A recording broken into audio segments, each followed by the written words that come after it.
कि अगर कोई हमसे गठबंधन करने तैयार है बीजेपी को रोकने के लिए। AIM के राष्ट्रीय अध्यक्ष असदुद्दीन ओवैसी एक बार फिर राजनीतिक बहस के केंद्र में हैं। उनके विरोधियों का आरोप है कि ओवैसी अपने भाषणों में लगातार मस्जिद, मदरसों और मुसलमानों के मुद्दे उठाते हैं, लेकिन इन मुद्दों पर बरेली से भारत विजन लाइव के लिए सैयद शाहरुख अली की रिपोर्ट। ठोस कानूनी लड़ाई लड़ने के बजाय चुनावी मंचों से कांग्रेस और समाजवादी पार्टी पर अधिक निशाना साधते हैं।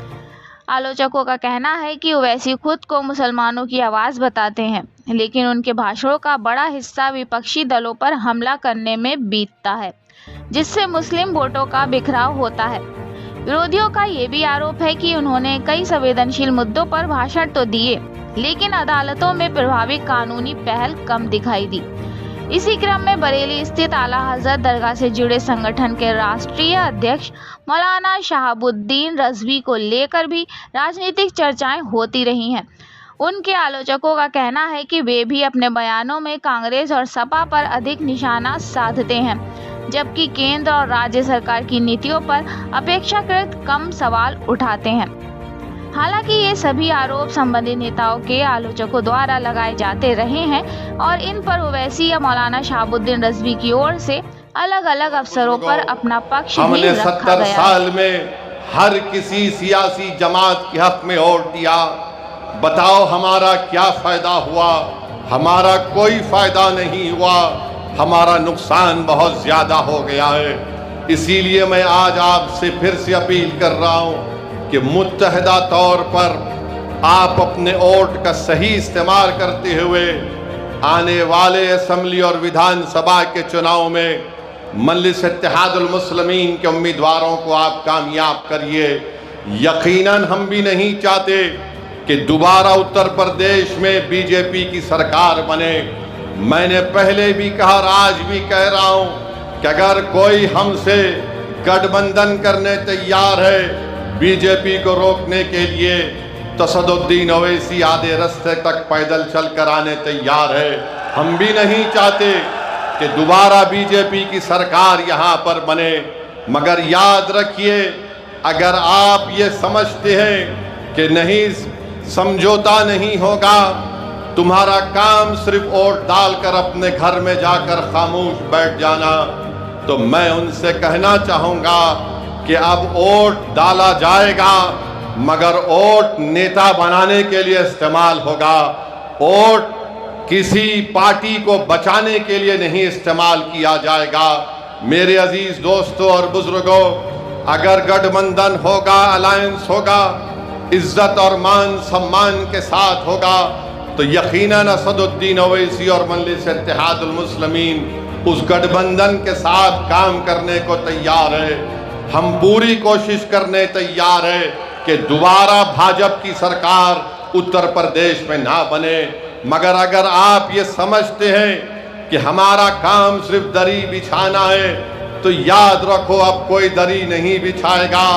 अब दरी बिछाने के दिन खत्म हो चुके हैं। चाहे वो नौजवान हो, चाहे वो बुजुर्ग हो, या हमारी इज्जतदार माँ और बहनें हैं, वो इस बात को महसूस कर लिए हैं कि अब दरी नहीं बिछाएगी, अब हक की और मान सम्मान की लड़ाई होगी। अब नेता बनाया जाएगा, अब लीडरशिप बनाई जाएगी, और ऐसा लीडर बनाया जाएगा जो उत्तर प्रदेश की विधानसभा में जाकर अंधा, गूंगा और बहरा बनकर ना बैठे।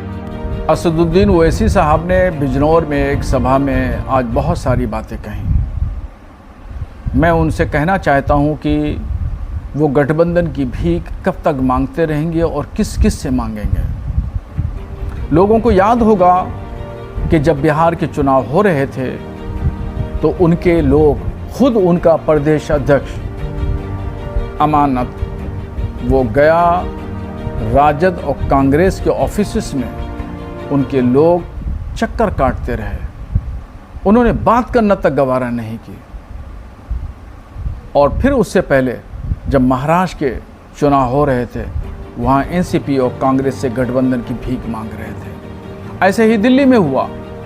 और फिर अब ओवैसी साहब इन तमाम तजर्बों से कोई सबक न लेकर के फिर उत्तर प्रदेश में समाजवादी पार्टी और कांग्रेस से गठबंधन की भीख मांग रहे हैं। ये समझदारी नहीं है। फारसी के फ़लसफ़ी शायर ने, हज़रत शेख सादी शिराज़ी ने एक मक़ूला कहा कि यक आज़मुदन रा चे आज़मुदन। इसका मतलब ये है कि जब एक शख्स को एक बार आज़मा लो, उसको बार बार मत आज़माओ, और अगर बार बार आज़मा रहे हो तो तुम बेवकूफ़ हो। तो गठबंधन देना चाहिए। और जहाँ तक दरी बिछाने की बात है कि मुसलमान कब तक दरी बिछाएगा, तो मुसलमान तो 89 से दरी बिछा ही रहा है आज तक। और जो लोग 7% लोग हैं उनको इक़्तिदार आला तक पहुंचा रहा है। मगर अब मुसलमानों के दरमियान काफ़ी बेदारी और सियासी शूर बेदार हुआ है, और अब 2027 के चुनाव में ये मुमकिन नहीं है। मुसलमान ख़ुद बहुत सोच समझ करके फ़ैसले लेगा। मगर वहीं पर ओवैसी साहब को ये भी समझना चाहिए कि उत्तर प्रदेश हैदराबाद नहीं है। हैदराबाद की और उत्तर प्रदेश की जनसंख्या अगर देखेंगे, मुस्लिम परसेंटेज देखेंगे तो बड़ा फ़र्क मिलेगा।